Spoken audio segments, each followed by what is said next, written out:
साथियों, ऊपर आका है और नीचे आपका काका है। हमारे साथ में है केशव त्रिवेदी सर और हम आप लोगों के लिए एक तगड़ी सीरीज लेके आए हैं। तगड़ी मतलब आप अगर लंगड़ी आपके एग्जाम में लग जाती है तो लंगड़ी नहीं लगेगी इस तगड़ी के माध्यम से।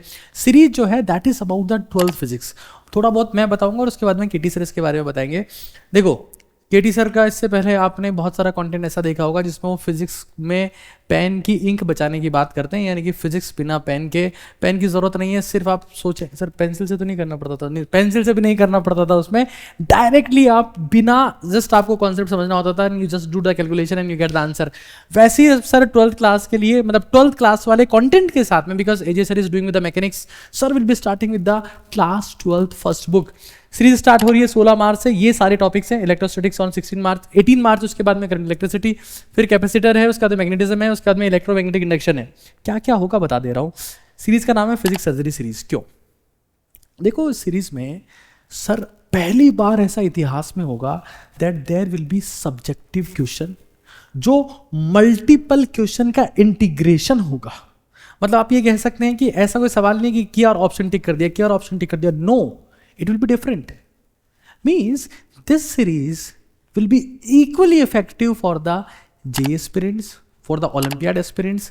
कोई जी एडवांस की तैयारी कर रहा है, कोई नीट की तैयारी कर रहा है, येट उस कॉम्प्लेक्स सवाल को इतना सिंपल तरीके से ब्रेक किया जाएगा कि एक ही क्वेश्चन के थ्रू आपके मल्टीपल कॉन्सेप्ट क्लियर होंगे। और मैं फिर रिपीट कर रहा हूँ, नीट 2026 में मल्टी कॉन्सेप्ट क्वेश्चन आने के हाई चांसेस है। जब भी नीट का लेवल बढ़ता है, फिजिक्स का लेवल बढ़ता है और फॉर्मूला बेस्ड की बजाय मल्टीपल कॉन्सेप्चुअल इंटीग्रेशन के थ्रू पेपर का लेवल इंक्रीज कर देते हैं। उसी प्रॉब्लम को हैंडल करने के लिए this series is being handled to you, right. क्या होने वाला है इसमें KT in the OT, Keshav Trivedi sir हैं, वो ऑपरेशन थिएटर में जाएंगे। कुछ जबरदस्त 10 सवाल, can you believe this is the only series जिसमें बच्चे अक्सर बोलते हैं सर बहुत सारे क्वेश्चन कराना, 150 कराना, 200 कराना, 500 कराना। 10 questions will be more than enough, they will be equivalent to 200 question if you sit, see the question, solve the question and understand each and everything step by step conceptually. Series बहुत लंबी नहीं है। मेरे को लगता है कि बाढ़ आने पर फसल बर्बाद हो जाती है, इसलिए हम 1 से 1.5 घंटे का कंटेंट ही रख रहे हैं। वरना बच्चा अगर 10 से 12 घंटे बच्चे को पढ़ाएंगे और सर की तबीयत ठीक नहीं है, उसके बाद भी सर ने मुझे कहा कि नहीं सर मैं पढ़ाऊंगा, मेरी सीरीज आप एग्जीक्यूट करो। एंड मैं गारंटी के साथ में देता हूं कि आज तक यूट्यूब पर कोई ऐसा टीचर आके नहीं पढ़ाया होगा, चाहे वो कितना ही बड़ा क्यों ना हो।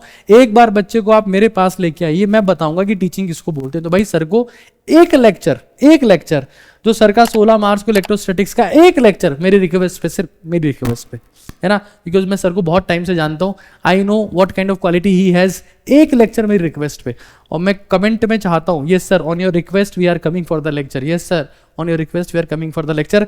तो लेक्चर जो है उसमें 10 क्वेश्चन, मतलब 200 क्वेश्चन इक्विवेलेंट रहेगा। 10 सुबह 10 बजे रहेगी और 1 से 1.5 घंटे का रहेगा।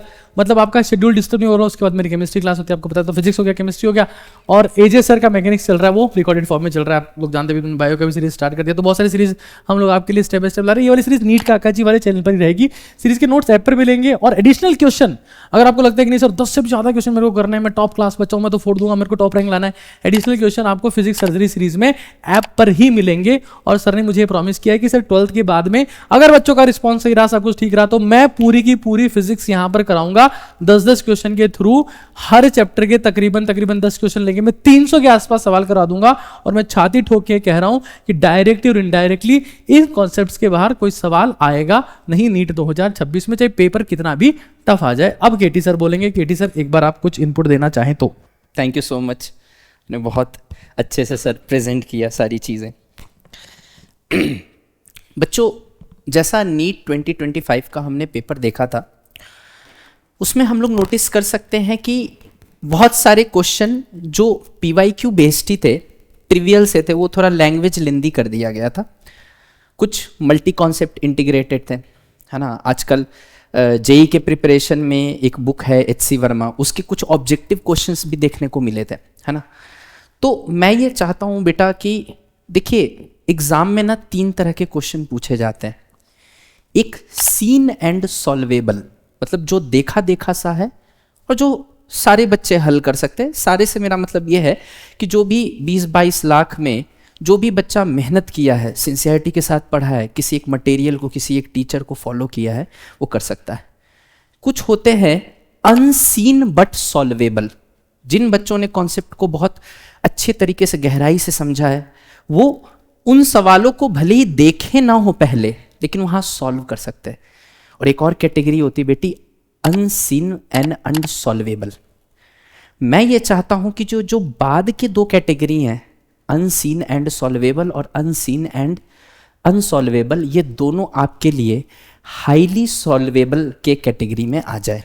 कहने का मतलब ये है कि भले ही आपको ऐसा लग रहा हो कि 10 क्वेश्चन में ऐसा कैसे हो सकता है कि पूरा फिजिक्स, पूरा चैप्टर रिवाइज हो जाए, लेकिन बेटा हर क्वेश्चन इस तरीके से डिजाइंड होगा, सिलेक्टेड होगा कि एक क्वेश्चन में पूरे उस चैप्टर का फ्रेमवर्क समाया हुआ होगा।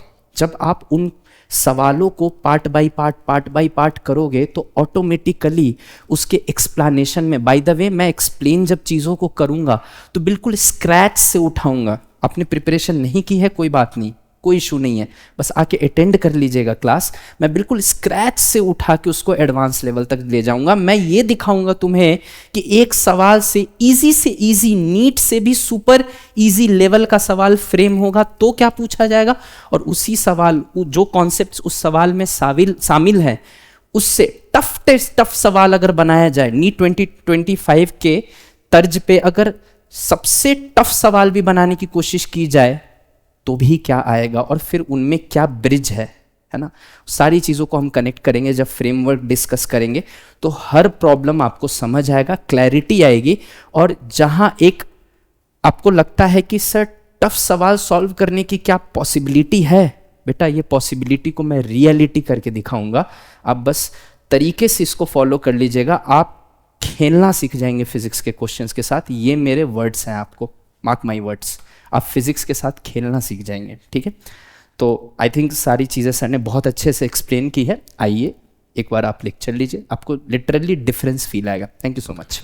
एक बार भाई मेरे बोलने से और फिजिक्स से आप खेलना सीख जाएंगे, बहुत ज़रूरी है कि इससे पहले कि फिजिक्स आपके फ्यूचर के साथ में खेले, आप खेलना सीख जाइए।